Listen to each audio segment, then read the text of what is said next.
Hello, hello, hello again, everybody.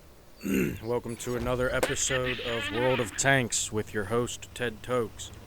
We have a nice little 11-minute video here. A few matches, some good content, good matches, good fighting. Uh, Here we are starting off with the initial push, as always. Got to find the front lines, got to reach the front lines, and then you make that first encounter with the enemies. Here we are, rotating back in to continue while we reload, lining up our next shot, trying to create some disruption within the enemy forces. See a couple enemy tanks out here kind of separated from their groups. So it's an easy way to just kind of work on them, and then we'll work on the team of 10 tankers playing as one. Here we are. We can see that all them enemy colored emblems of the enemy tanks are pretty much doing what they're doing, or doing nothing, like I'm kind of gonna point out. But you see, they're not really supporting these guys that we're just gonna start picking away at. I got my reload. I'm going to start digging into this other light tank. And as you can see, I get countered by one of his teammates over there from my west. It'd be the north of the map, though. So as you can see, there's a few tanks up there. I really hurt myself on that descent right there, so that's not going to help my outcome. However, we still are a quarter life, a third of our health bar, maybe even. And as long as we can approach the enemies without taking too much damage, we'll be able to get a nice close range, nice accurate grouping on our shots with our auto loader. Looks like I'm not really pushing in there.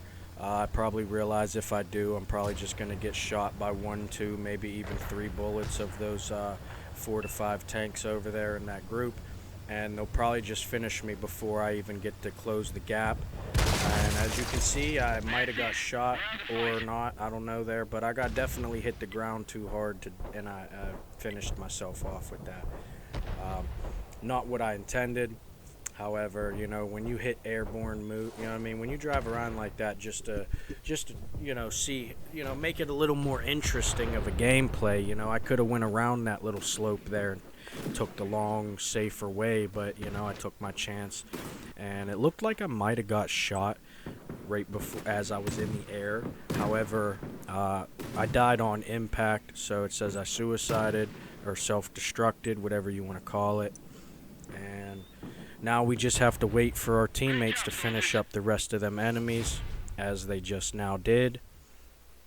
We'll get to see the rewards board and how we did as a teammate on the team. Looks like we're down there on the bottom half of the board, but we did get an epic victory.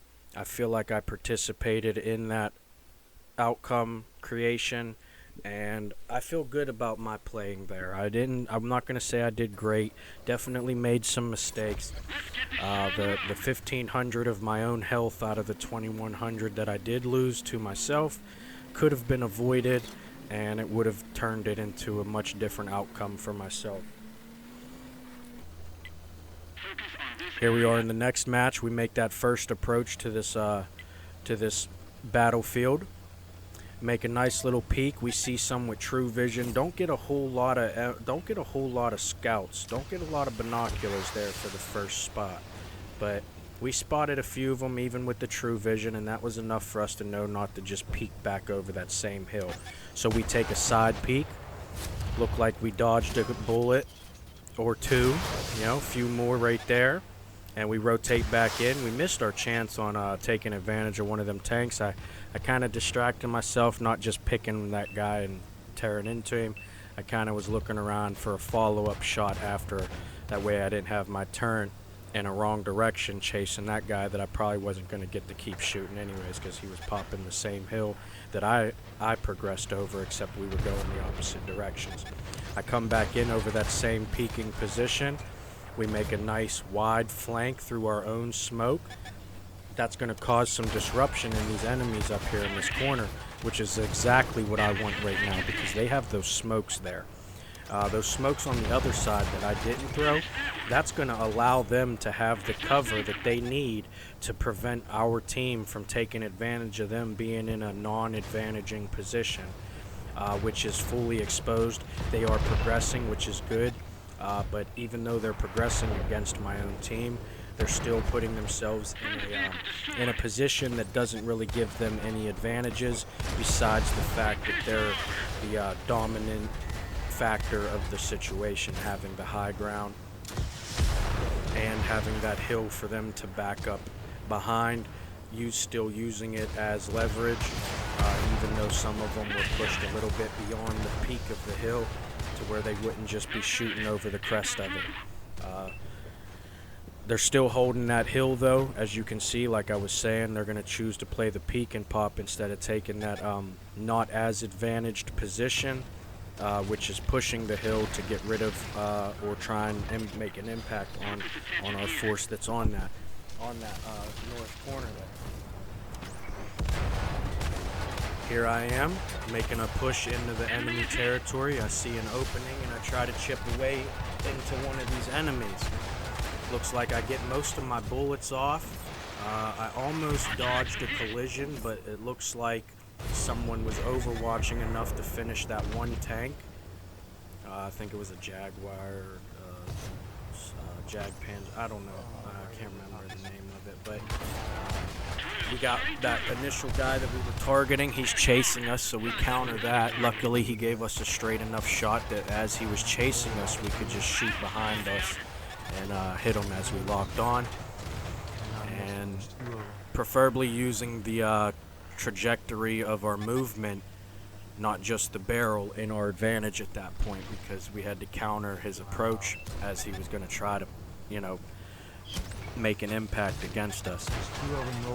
Last guy down here at the enemy base before any reinforcements show up, and as you can see, I run up the hill, take the back side of that enemy, causing them not to really focus as much as my teammate on the base, on the enemy's base, but they managed to get him anyways.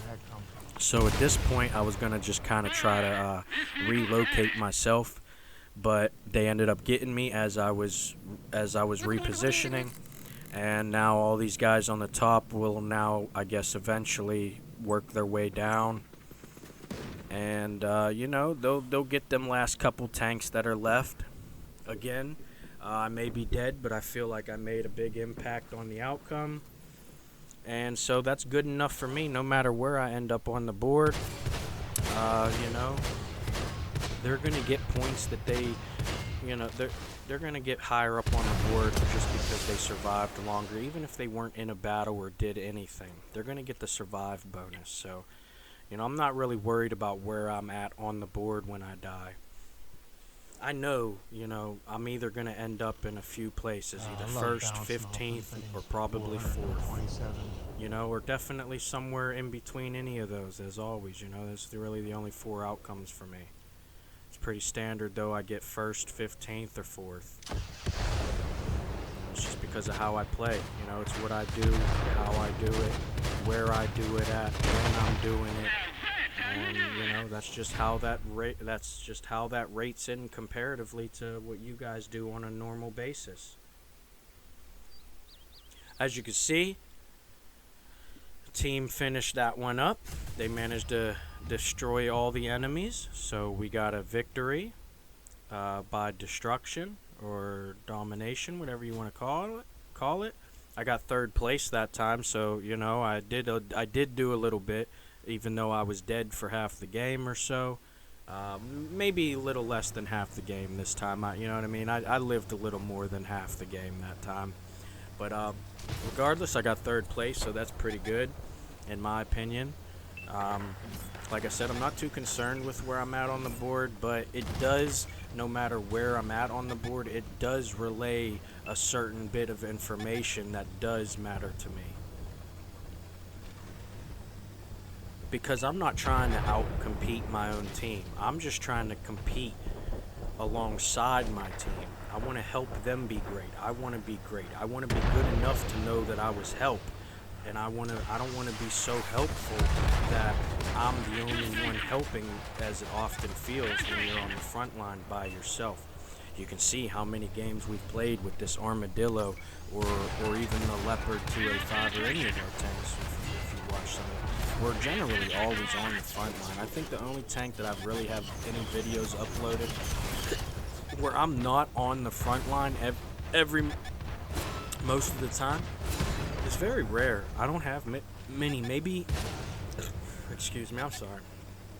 Maybe an FV 4005 tank match where maybe I sat back a little, but I don't even sit back in that tank. So I don't really see many matches you guys able to find me, not dying on the front line or being one of the ones on the front line pretty much the whole match, or as long as I was alive for.